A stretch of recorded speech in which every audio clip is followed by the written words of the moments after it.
Okay, let's start from the beginning. The tango was born in the lower classes because the immigrants were coming with no money and established close to the port.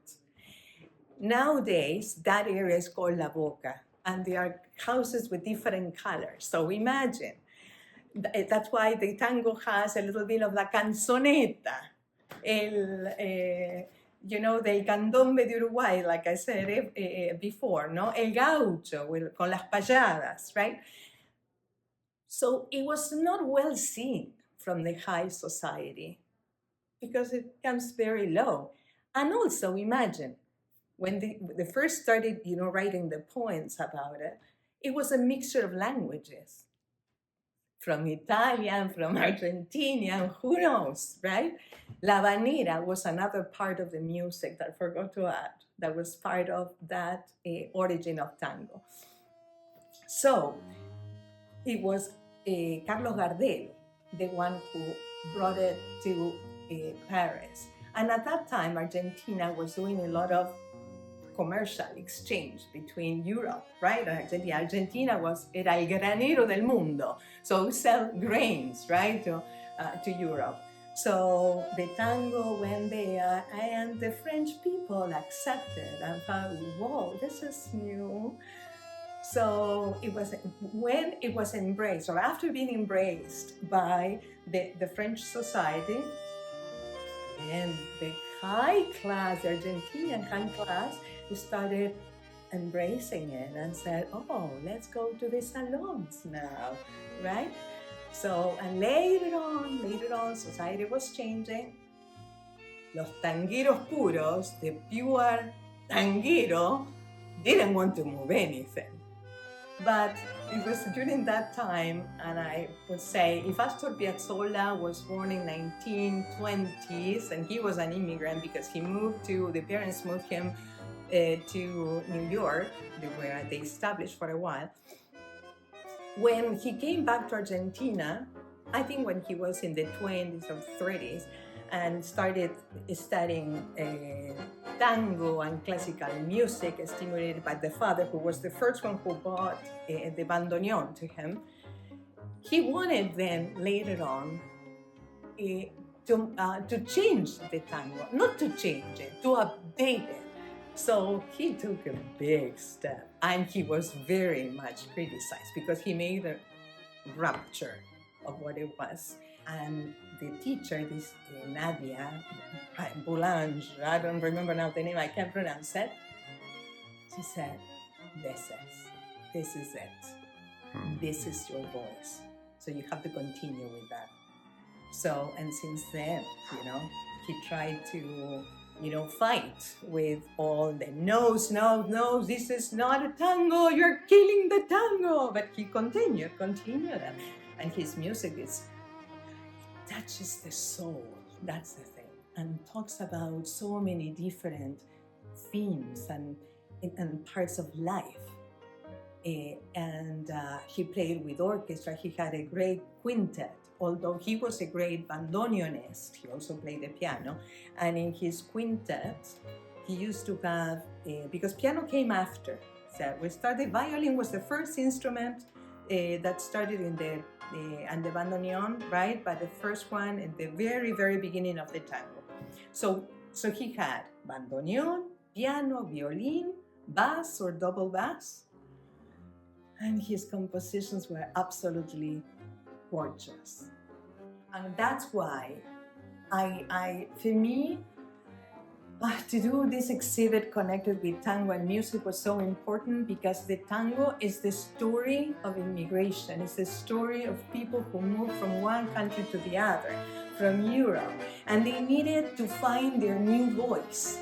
And they imagine living together with El Porteño, the one who was living in Buenos Aires, the one who is del Gaucho, the one who lives in the prairies. Then we have the African influence, el candombe, that comes from Uruguay. And they needed to find a voice that represents their new reality. And that's how tango started. And that's why I find a parallelism between my life, my current life, or the life of my great-grandparents, and I had to say it with the tango, because it's to express all that through the arts, and especially the tango, that it was part, not just dance, it was music, it was poetry, it was drama. So all that is what I wanted to show in this show. And although it started from my own story, my own history, because I'm from there, and I want to talk about my roots, I want to become universal, because we are all going to feel and project or find a piece of ourselves in either the music, or in a painting, or in a dance.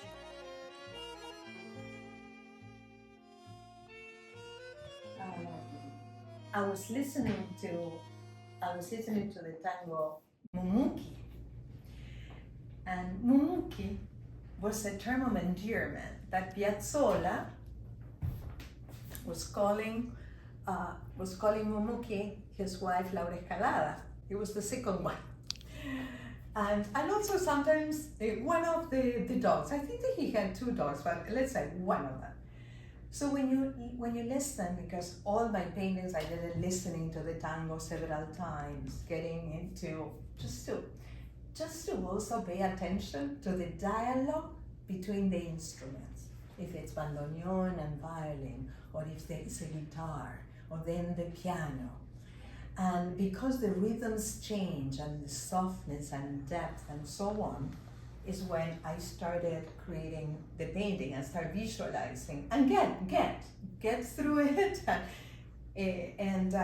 So this painting is I called Suspended in an Alluring Dance, because I can't put myself in the shoes of Piazzolla and how he felt. The music was taking me to a moment of an intimate moment, when you are in love, or when you are remembering somebody that you love, and those feelings take you, and you envision different things, and you are creating your own illusion, your own reality, and the music then suddenly it goes up. It's like floating in the air and taking you up, and that's how the painting was coming together.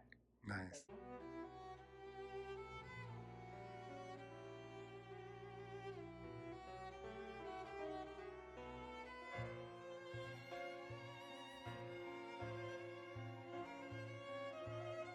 Germany, and seeing that Argentina, there's such a nice parallelism between Argentina and Canada, because Argentina was the cradle of multiculturalism. And to me, that's so important, how everybody was accepted. Maybe they have the whatever difficulties, when they move from one country to another, and they have to adjust, right? But I can relate to that. And as Canadian now, I can feel. And that's why the art is what helped me and many other people to go deeper and express this beauty and passion that we have, all of us, to create a new group, a new society, where we come from different parts, but we still feel Canadian. Te corrió un congomina por su voz que es un gato sobre ocultos platillos. I would like to introduce this painting. The inspiration was Adiós Nonino. Adiós Nonino is one of Astor Piazzolla's compositions that gives you goosebumps. He considered that it was one of his best creations. He was actually with his quintet or orchestra traveling around the world when suddenly he heard the news of his father passing away. So when he came back, he wanted to stay alone in his room, and in a very short period of time, he created, from the heart, an amazing composition that anybody who listens, you can relate with any loss that you have. But it's not just the loss, it's the appreciation of a life shared, being grateful for having so many moments together. In this case is Astor with his father. And of course, this brings me into my mind when I did it, moments that I had even with my daughter, because my daughter passed away 2 years ago. And it's so amazing to know that you're saying it's not a goodbye, it's an hasta siempre. It's till forever. And that's how I name this painting. Because it's an honoring your loved ones, with all these amazing memories, with the love that you hold in your heart, and being creative, keep being creative. And to me, it just, by listening to the composition, I was touching my soul, and I connect with Florencia, I connect with my friend Willem, who recently passed away, and I could feel that everybody, we are together, and we'll keep being together. So it moved me, it really moved me, and it was such a beautiful journey. So I'm gonna bring you this painting. Oh, it was another special to me. This is the tango, is called Libertango, and I couldn't change the name. I kept the same title to the painting because it means so much. Libertango is the combination of two words, libertad, which is freedom, and tango, which is the story of life. So it's very powerful. What does it mean? Freedom to me, libertango. To me, and hope to any of you, because freedom doesn't come easily. Freedom is a process, right? And it's a process towards, and it could take the whole life. It always have difficult parts during that process. Same as the tango, right? The tango didn't come easily. They have to find that voice and take into account the voice of everybody. And by listening to the tango, that starts really deep, and it goes in crescendo.